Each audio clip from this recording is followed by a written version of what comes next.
Bueno, feliz sábado, hermanos. No puede saludar de todo hoy porque me entretengo muy tarde, perdón. Siempre es lindo tener la posibilidad de estar acá al frente. Más allá del mensaje que uno comparte, sino porque es un desafío en la semana, tener que prepararse, leer. Por ahí tienen claro cuál es la idea, el concepto que quiere desarrollar, pero pasan cosas y esa idea y ese mensaje que uno pretende se va transformando en algunos casos o en otros se va perfeccionando. Así que en lo particular sé que ha sido para mí una muy bendecida semana por el simple hecho de tener la responsabilidad de armar un tema para compartir con ustedes, porque eso me ha llevado a leer, sobre leer, y eso verdaderamente me llenó de alegría la semana. La idea del sermón es que seamos participativos, pero que no se genere un foro. ¿Cómo vamos a participar? De la siguiente forma. Yo a medida que vaya avanzando en el tema, usted tiene el desafío de sacar a qué historia estoy haciendo mención.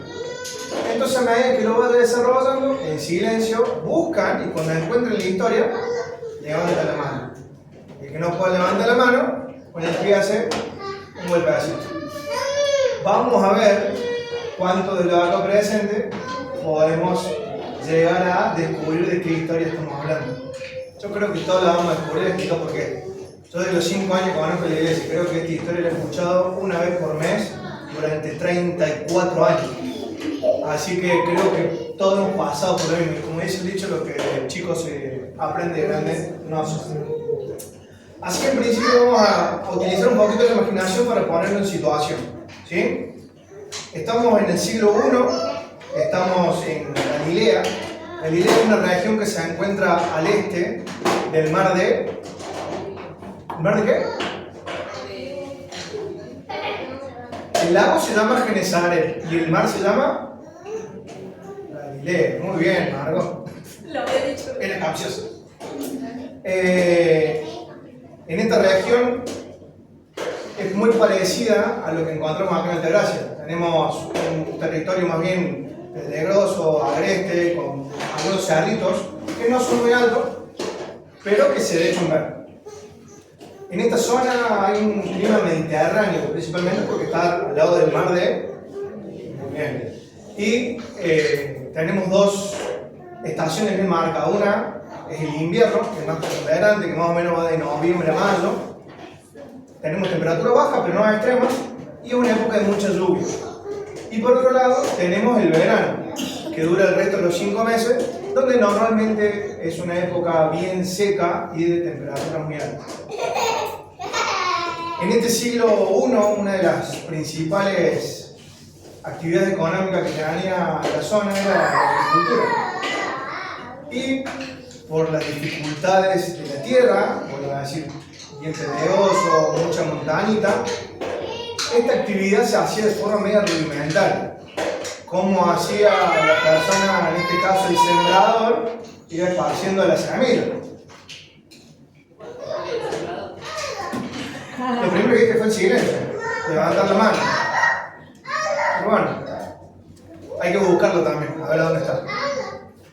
La cuestión es que en este contexto Jesús sale de su casa, va hacia las orillas del mar y ve que se empieza a volcar la gente. La muchedumbre empieza a llegar otra vez. Entonces él se sube a una barca y le pide a los discípulos que lo retiren un poquito de la orilla. Cuando lo retiran, ve a su alrededor y ve que en las laderas de la montaña ve a los sembradores sembrando y a los que están cosechando los primeros granos. Y se inspira para contarla. Muy bien, hay un marco y hay dos referencias más. Agarren la que quieran. La que quieran va a estar bien. ¿Vos también? Muy bien. Hay dos que encontraron ya en la historia. La cuestión es que al ver ese panorama, Jesús, como decía, se se inspira y cuenta la parábola del sembrador, que está en 3 de los 4 evangelios. Lo tenemos en Mateo 13, que va a ser el pasaje que yo voy a usar, Marcos 4, ¿puede ser? Y Marcos 4 y Lucas 8. En esos 3 pasajes bíblicos vamos a encontrar la parábola del sembrador. ¿Qué más allá que la encuentran o no? Seguramente la saben. Si abocamos a nuestra memoria, ¿qué 3 personajes, que tal vez no tienen que ser de carne y hueso, se prefiguran en la parábola del sembrador? ¿Qué tenemos? El sembrador. Bien. ¿Qué más? El terreno y la semilla. El terreno y la semilla. Muy bien. ¿Quién es el sembrador?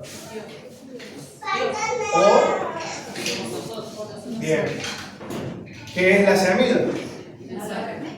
¿Y el suelo? El corazón de la persona. Y desarrolla en la parábola Jesús, ¿qué características? ¿La de él? La del suelo. Muy bien. Y cuando la desarrolla, ¿qué encontramos? ¿Qué tipo de personalidades encontramos? Ahí sí lo vamos a leer si quieren. Si bien lo sabemos de memoria, tal vez no con las palabras justas, pero sabemos de qué se trata. Cuando iba esparciendo la semilla, una parte cayó cerca del Camino. cerca del camino. Muy bien. ¿Quién es? ¿O qué tipo de persona prefigura el suelo cerca del camino? ¿El que tiene el corazón endurecido? Muy bien. Este tipo de persona escucha la palabra, pero no comprende ni la valora. Si tenemos que buscar un ejemplo bíblico con esta característica, yo puedo poner a los fariseos y a los escribas, que según Mateo 12, 38 y 42 explica que estaban escuchando, pero no aceptaban la palabra de Jesús. Otra parte de la semilla cae entre las piedras, ¿o no? ¿A qué tipo de personas hacemos referencia con ese tipo de suelo? A ver si se acuerdan.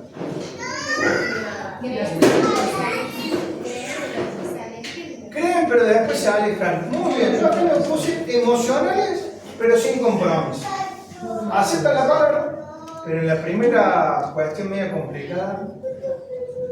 Si hay un ejemplo dentro de nuestra iglesia donde se ve bien marcado esto, por lo menos yo lo veo, es la nueva persona que entra muy contenta por todo lo que aprendió, pero el amigo hace la suya y le toca el bolsillo. Creo que una de las primeras cosas que le pasa a la persona que está conociendo el mensaje es: che, ojo con el trabajo, porque como dijo recién Silvio, ¿sabes? Es una gran prueba. Hoy me toca vivirlo como de otro ámbito, me da una generación de cosas que va asimilando, nuevos conocimientos. Yo recién veía a los chicos acá revoloteando, mi hija tirando las cosas, y hace un par de años yo me hubiese sentado atrás y hubiese visto con mucho enojo que se hacen. Hoy no hubiese entendido lo complicado que es tener un nene quieto. Nunca se me hubiese imaginado lo difícil que es tener un hijo, ni por razón. Yo pensé que era todo color rosa, porque hacían, ay sí, chocolate, jugamos con la bombucha, que duermen conmigo y me abrazan. No juegan conmigo como yo me imaginaba, no duermen como yo quisiera y no comen lo que yo quiero. O sea, muy lejos, mucho menos lo voy a tener tranquilo. Paréntesis en esa situación. Yo puse acá, para ejemplificar a la gente que cae la semilla sobre las piedras, a la multitud que alabó a Jesús cuando hizo la entrada triunfal. ¿Por qué?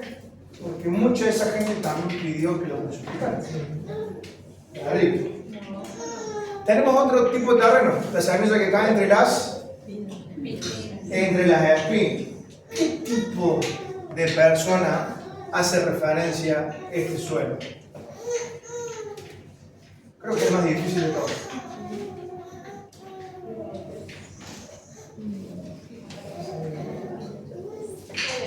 A ver.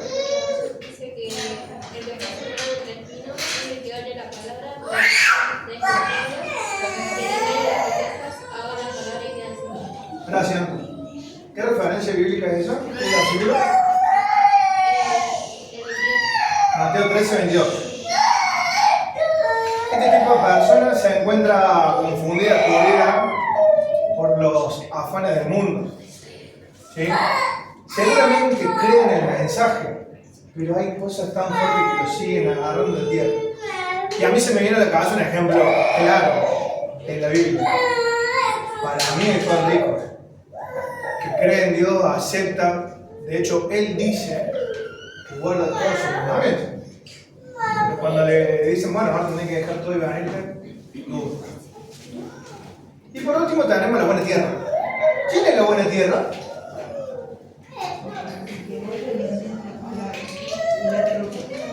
El que oye y entiende la palabra. Tenemos personas con corazones receptivos, ¿sí?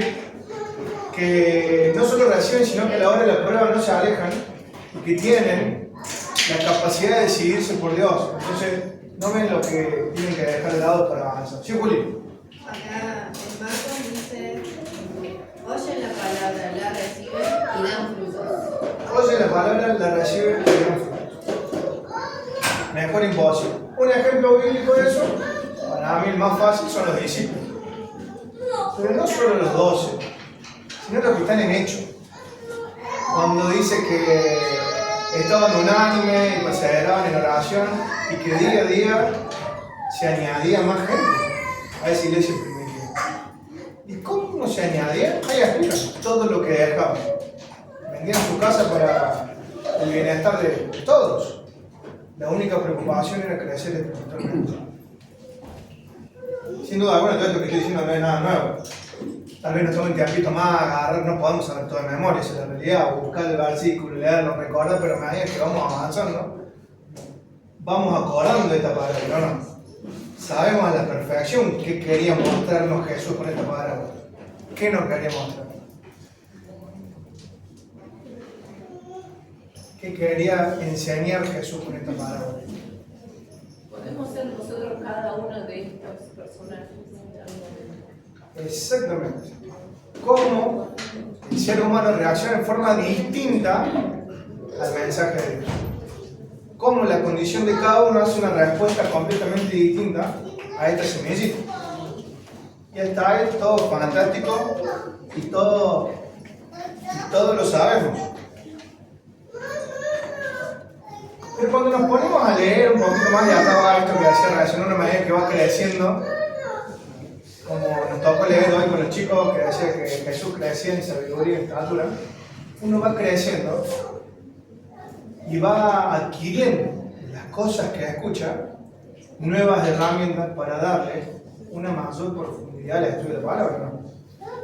Cada vez que nosotros estamos sentados, escuchando, cada vez que participamos en un grupo pequeño, cada vez que estamos en la escuela sabática, cada vez que nos juntamos a comer, cada vez que visitamos un hermano por el motivo que fuere, cada vez que hacemos amigos acá adentro, nosotros vamos adquiriendo de la otra persona algo. Que de nosotros saber si eso lo vamos a incorporar o no. Como dice la palabra, en la multitud de voces está la sabiduría del hombre.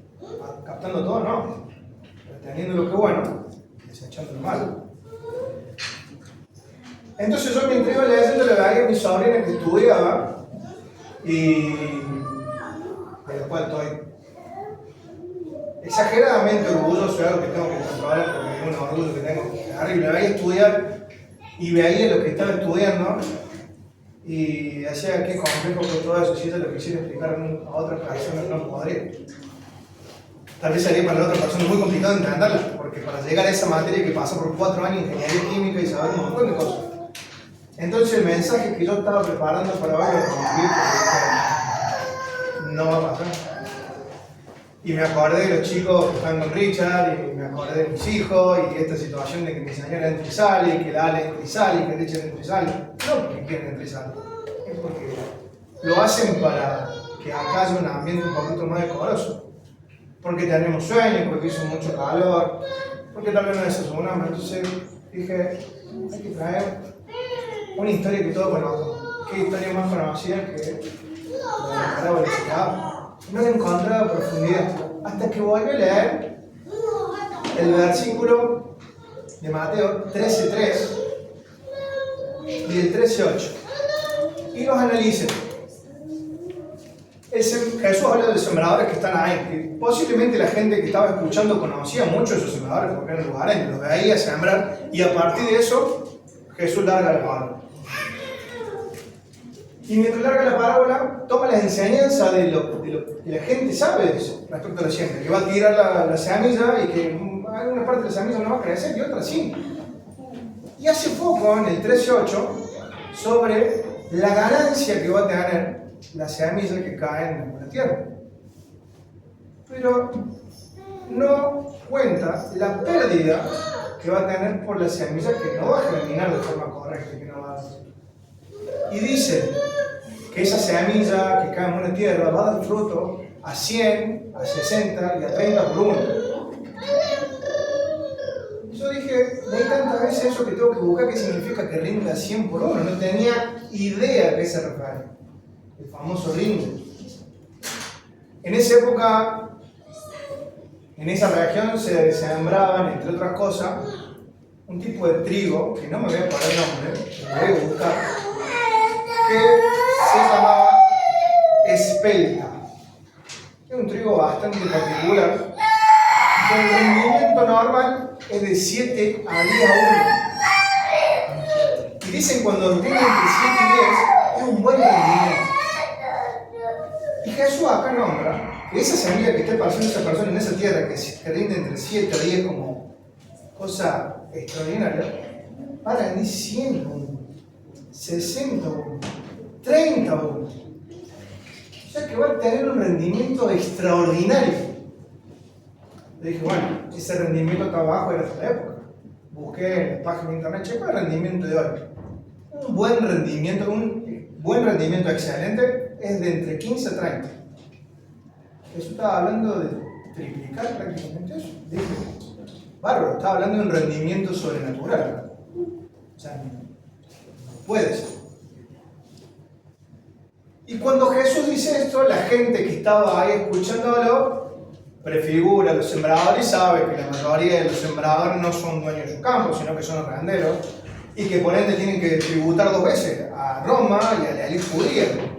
Entonces le queda poco y eso genera pobreza, inestabilidad, y Jesús viene y te habla de que la buena semilla, si cayera en buena tierra, daría un rendimiento de 100 a 1.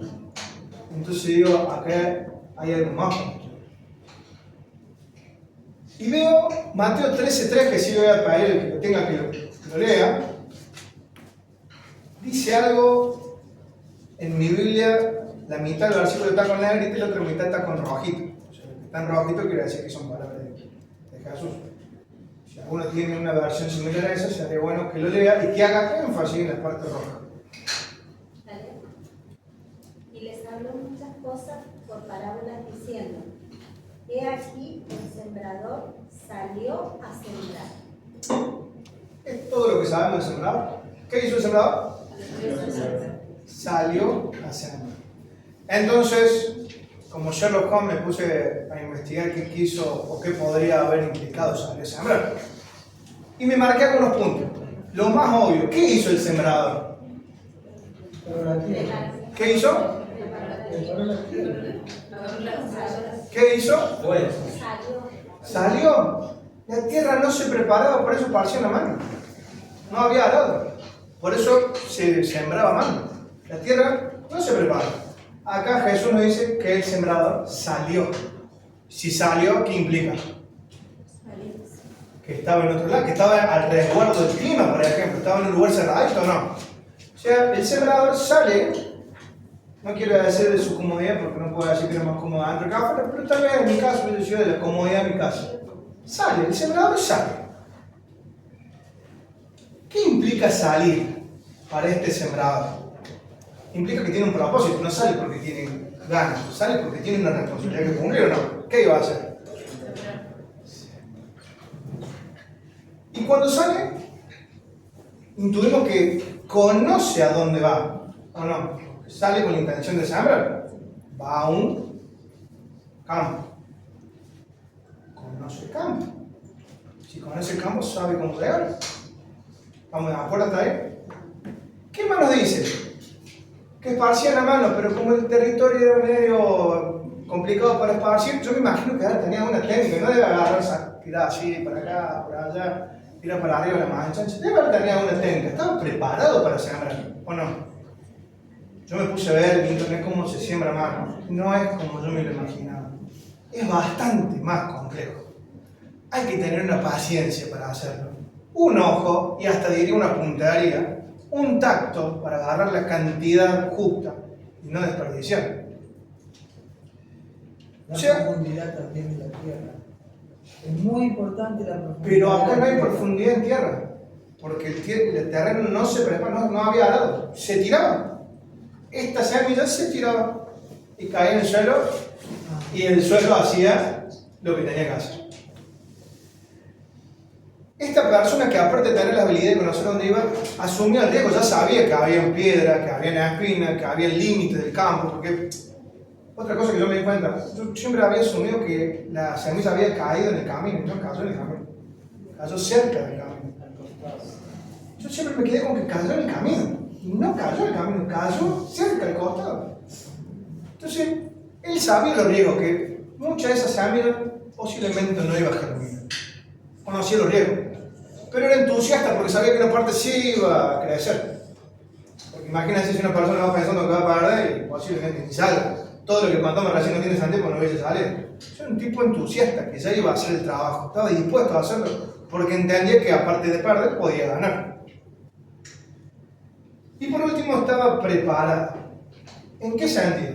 Él sabía en qué época del año estaba, conocía su tierra, por ende sabe qué cosa tiene que sembrar, porque no podemos sembrar cualquier cosa en cualquier época del año. Ya estaba preparado antes de salir, ya sabía lo que iba a hacer. Ya sabía, exactamente, ya sabía que iba a llegar y ya sabía qué semilla tenía que escoger. No era eso. Entonces me puse a pensar nuevamente y dije, ¿será que el rendimiento del 100 a 1, 60 a 1, 30 a 1 solamente depende del suelo? ¿Será que ese rendimiento solamente depende del suelo? Y no quiero que nos vayamos de la parábola, porque Pablo sembró, Apolo regó y Dios cosechó. Yo no estoy hablando de la cosecha, estoy hablando de la parábola que está hablando que sembró y después al final lo que pasó. Entre medio, no lo sabemos en el momento.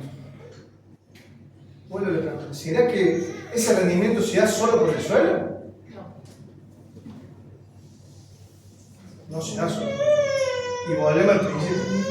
Hay tres actores principales: sembrador, la semilla y el suelo.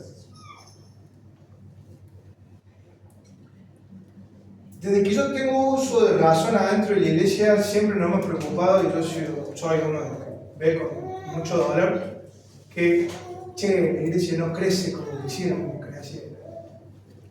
Y hay análisis de por qué la gente se va de la iglesia.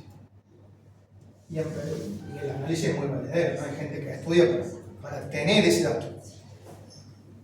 Pero acá lo tenemos. Hay tres condiciones del suelo que no dan fruto. Hay una que va a dar fruto.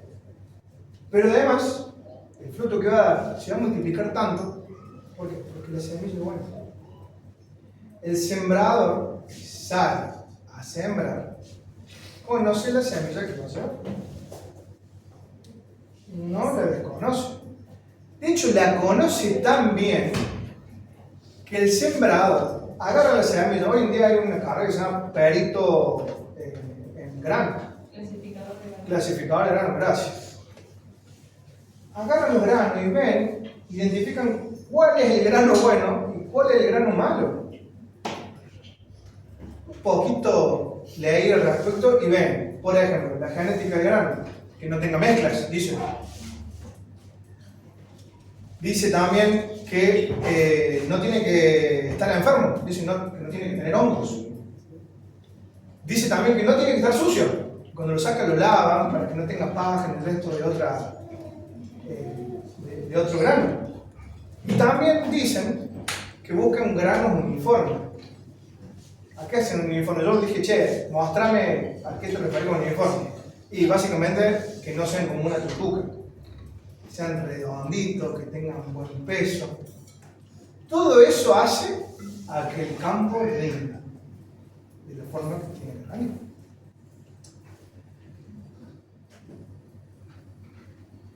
¿Cómo puedo yo simplemente, esto para mí, simplemente preocuparme de que la iglesia no crece y pensar en la Biblia que dice, no, con el arma que sí, tiene que venir por Jesús, no tiene que venir por el arma.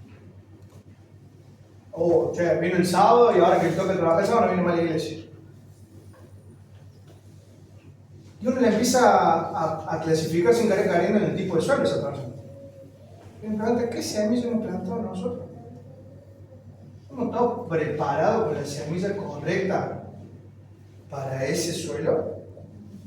¿Es toda la semilla igual? El objetivo siempre el mismo. Apocalipsis 22, 17, al 23, que dice, vengo pronto, y el que escucha dice, ven Jesús, amén. Todos esperamos eso, pero para llegar a eso, primero hubo vocación de trabajo. Hay que seleccionar bien la semilla. Ese sembrador del cual Dios, Jesús, estaba prefigurando, era una persona que como le dije, estaba capacitada. ¿Y cómo se capacitó? Primero escuchó. Hay versículos que dicen que la fe viene por el oír, y el oír por él, por la palabra de Dios. Y se escuchó. Después que escuchó, le mostraron cómo se hace, cómo llevar a la práctica todo eso que le han enseñado. Santiago 1, 22, 25 dice, no sean solo oidores de la palabra, sean hacedores, para comprobar que lo que le han dicho es verdad.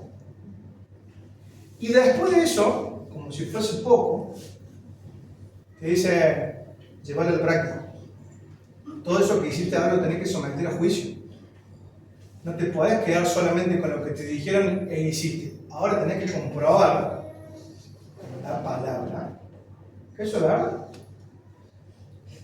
Salmo 119, 105, no me acuerdo de la referencia, súper conocido para todos. Ya sabemos todo. Ya sabemos todo. Y te pregunté por qué sabiendo todo nos preocupamos por cosas que no nos debemos preocupar. Nos tenemos que preocupar y ocupar de nuestra responsabilidad. Este buen sembrador no era un haragán, no era un improvisado, una persona preparada que asumió su responsabilidad y como tal salió. ¿Y cómo se prepara? Con una buena semilla. No hay temor más grande en mi vida por el momento a que mis hijos sean loros, que no tengan la capacidad de analizar lo que se le dice. Hoy en día solamente me preocupo por ser un buen ejemplo. Se lo dije a una hermana acá, yo quiero ser lógico, solamente quiero eso. Quiero que mi hijo vea que lo que digo hago. Sí, pero que después todo eso se ha sometido a juicio, pero por la palabra de Dios no puedo. Creo que nosotros tenemos hoy la oportunidad de marcar la diferencia. Porque este hombre que estaba sembrando bajo el rayo del sol, porque se haga un análisis de la situación, era verano cuando estaba pasando esta parábola. Si bien no hacía un calor abrasador, las temperaturas eran altas, no tuvo vergüenza de no estar sentado escuchándolo a Jesús. Y tal vez alguno posiblemente lo haya quedado y va a hacer, pero sabía su responsabilidad. No le usó el trabajo. Y entonces a mí me viene la reflexión de que cuando Jesús te habla y te da la oportunidad, vos tenés que avanzar y te tenés que mover. No te puedes caer. Vos tenés que salir y marcar la diferencia. Vos tenés que hacer lo que debes hacer en función de lo que conociste. Y si no estás seguro, asegúrate. Lee, estudia, nadie va a estudiar por vos. Nadie se va a salvar por vos. Nadie te va a salvar, solamente Jesús, por medio de lo que vos asumas como compromiso. Y Dios te va a dar pruebas. Y esas pruebas te van a doler, y te van a doler en lugares en los cuales jamás pensaste que te podían doler, y vas a tener mil excusas para abandonar. Pero ese es el momento, esa es la parte del proceso donde vemos las promesas de Dios. Porque Dios, su mayor promesa, es que va a estar con nosotros hasta el final del tiempo. ¿Qué implica eso? Que van a haber dificultades, que vamos a querer soltar todo lo que tenemos, pero en ese momento la gloria de Dios se va a hacer visible para nosotros. Lo único que quiero contarles con esto es que la parábola del sembrador es verdaderamente lo que dijo en la historia sin fin. Si nosotros quisiéramos ahondar, podemos sacar miles de lecciones más. Y deberíamos hacerlo. Y los animo que lo hagan. Animo que lean y sometan a juicio todo lo que yo estoy diciendo. Animo que ustedes puedan escudriñar a lo más profundo y saquen lo mejor de esa semillita que fue plantada hace mucho, hace poco, o se está plantando. Que el suelo sea receptivo, pero que validemos esa semilla. Porque un día va a dar fruto. Porque va a dar fruto. Y no importa si da 1 a 1 o 1 a 100, lo importante es que dé fruto. Acá Jesús no está diciendo, che, qué poco fruto que dio. Dijo, dio frutos que pueden ser extraordinarios siempre y cuando nosotros hagamos nuestra parte. Hermanos, que este sábado nosotros podamos disfrutar en familia, que comamos rico, que podamos descansar, que no nos agobie el calor, pero sobre todas las cosas tengamos en mente esto.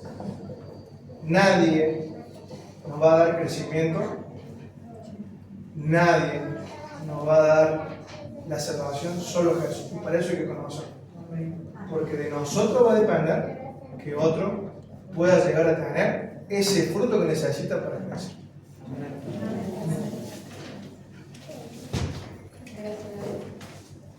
Bueno, para finalizar, los invito a ponerse de pie. Vamos a encontrar las estrofas del himno 186.